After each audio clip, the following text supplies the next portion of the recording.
There's no organization in this country that could do more for the struggling black man than the Black Muslim movement if it wanted to. But it has gotten into the possession of a man who's become senile in his old age and perhaps doesn't realize it. And then he has surrounded himself by his children who are now in power and want nothing but luxury and security and comfort, and will do anything to safeguard their own interests. I feel responsible for having played a major role in developing a criminal organization. It was not a criminal organization at the outstart. It was an organization that had the power, the spiritual power, to reform the criminal. And this is what you have to understand. As long as that strong spiritual power was in the movement, it gave the moral strength to the believer that would enable him to rise above all his negative tendencies. I know. I mentioned the conspiracy between the Muslims and the right wing in this country.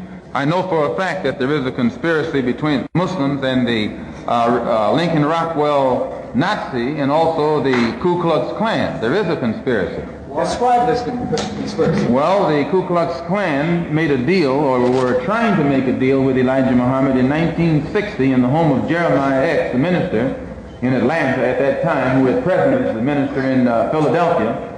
They were trying to make a deal with him to make available to Elijah Muhammad a county, a size tract of land in Georgia or South Carolina, where Elijah Muhammad could then induce Negroes to migrate and make it appear that his program of a segregated state or separated state was feasible.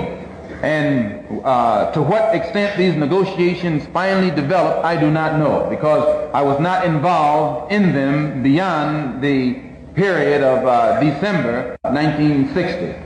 But I do know that after that, Jeremiah, who was the minister throughout the South, could roam the entire South and the Klan not bother him in any way, shape, or form, nor would they bother any of the black Muslims from then on, nor would the black Muslims bother the Klan. Are you inferring, then, that because of this conspiracy, the attempt was made upon your life? Ask that again. Are you inferring that because of this conspiracy, the attempt was made on your life? Not necessarily that conspiracy. The attempt was made upon my life because I speak my mind and I know too much, and they know that I will speak it whether they like it or not. Pardon me? Are you urging your followers to take any actions against the Muslims? Am I urging my followers to take action against the Muslims? No. Try to infiltrate their organization and win over some of their supporters? Am I going to try and infiltrate their organization and win over some of their supporters? No, I have never tried to win supporters from Elijah Muhammad. Since I have left the black Muslim movement, I've spoken at these rallies. Those who come, come. Those who don't, don't. But I've never gone out of my way to win over any of his followers. And he himself is fearful because he knows that you don't have to exercise too much energy to win his followers. As soon as they know truth and compare the two, and by the way, this is the brother, didn't even see you there, brother. This is Leon Amir, who was Cassius Clay's secretary, whom they beat unmercifully up in Boston. And the court freed the men who beat him. They fined him $100, was it? Yeah, $100. Fined him $100. And he was on the inside of the black Muslim specialty squad. And I know it. And it was he who heard Elijah Muhammad Jr.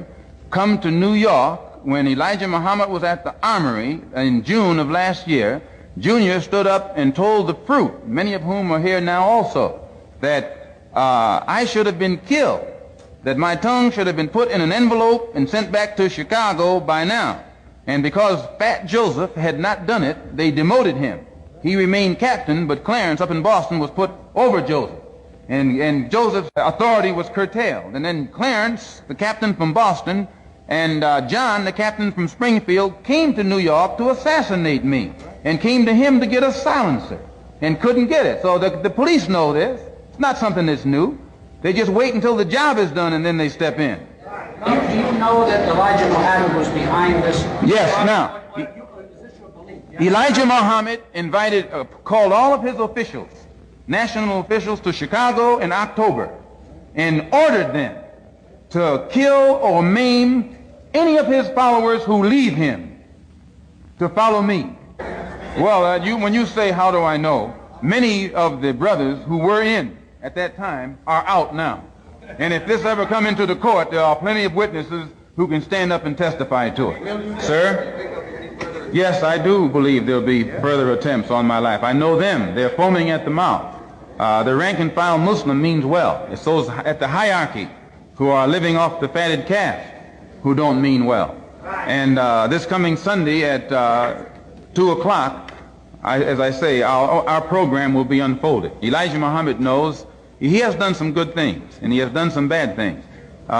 He knows that if he had wanted to, he could have united our people with the Muslim world just by teaching the right religion of Islam. He could have done so. The entire Muslim world would have accepted him. As it is now, the Muslim world has rejected him.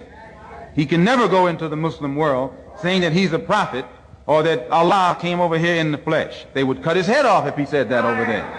I mean, he knows this. None of his followers can go over there without denouncing him. It's impossible for them to go to Mecca or any other place unless they ascribe to Islam as it is ascribed to over there. So he was in a position to unite us with the Muslim world, those of us who are Muslims. He was also in a position to unite us with Africa. But you cannot read anything that Elijah Muhammad has ever written that's pro-African. I defy you to find one word in his direct writing that's pro-African. You can't find it.